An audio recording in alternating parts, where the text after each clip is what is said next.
qui était un protocole que j'utilisais et que je peux encore utiliser aujourd'hui. Mais globalement, les gens, en fait, pourquoi ils n'arrivent pas à s'entraîner sur des temps courts? Parce qu'ils disent, mais après, déjà le temps de m'échauffer, puis le temps de faire ci, puis en fait, ils veulent tout faire en 30 minutes, comme s'ils étaient en salle, mais c'est pas possible. Donc du coup, il y a une mauvaise utilisation chez beaucoup de pratiquants, et peut-être que vous, c'est votre cas aussi, quand vous avez un temps réduit, ce qui vous empêche en fait de vous lancer dans l'entraînement parce que vous savez que ça va pas être optimal pour vous. Et donc le résultat derrière, c'est pas de courbature, vous dites ah j'ai brassé un peu du vent, j'ai terminé la séance, j'en avais encore sous le pied, etc. Et c'est pas le but. Le but c'est de terminer la séance sans en avoir sous le pied.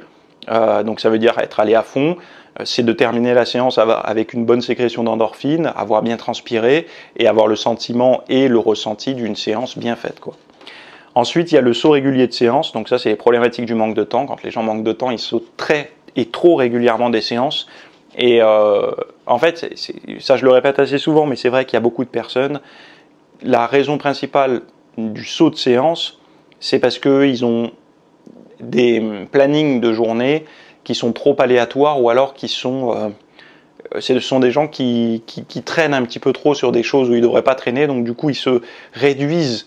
Je vais vous dire un exemple tout simple, mais des personnes qui globalement tous les jours font un peu de zèle au travail et au lieu de partir à l'heure fixe, ils vont partir à 15 minutes plus tard pour faire bien devant le patron et tout. Alors fondamentalement c'est pas une mauvaise chose pour votre carrière professionnelle, mais il faut regarder, prendre un petit peu la température autour de vous et de voir si tout le monde part à l'heure et que vous partez 15 minutes après, que vous n'êtes pas payé pour ces 15 minutes, si vous ne pouvez pas les récupérer le lendemain, vous offrez volontairement les 15 minutes à votre patron.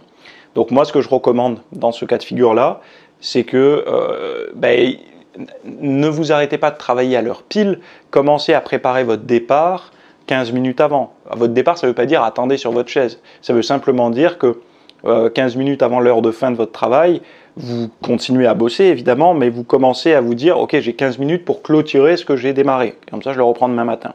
Et vous allez me dire mais pourquoi il nous parle de ça? Parce que ces 15 minutes que vous perdez au quotidien, c'est souvent des 15 minutes manquantes pour votre entraînement.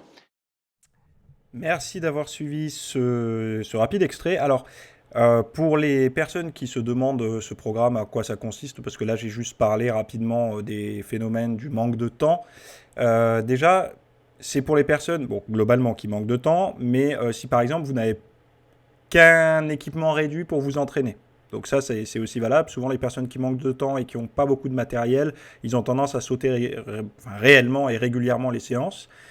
Si vous voulez un travail musculaire et cardiovasculaire combiné, si votre objectif est de perdre du gras ou rester en forme, donc là c'est vraiment l'objectif clé de ce programme-là, si vous voulez être intense sans vous forcer à l'être, et aussi pour ne rien négliger en 30 minutes par entraînement. Donc voilà, vous n'avez pas envie de négliger certains groupes musculaires. Donc on va parler... Alors déjà, vous aurez le programme complet.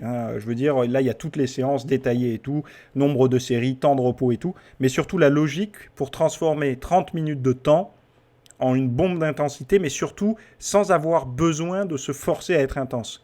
Donc voilà, il y a beaucoup de personnes qui... L'intensité, vous le savez, c'est lié à la volonté pour beaucoup. Là, ce programme, en fait, il articule plein de petits détails qui vont faire que l'intensité sera présente, même les jours où vous n'avez pas forcément l'envie d'être intense. Donc ça sera un peu comme un automatisme, quoi. Donc voilà, moi c'est le programme personnellement que je fais en ce moment, ça me convient très bien. Je transpire pas mal, alors que d'habitude je suis pas une personne qui transpire facilement, moi.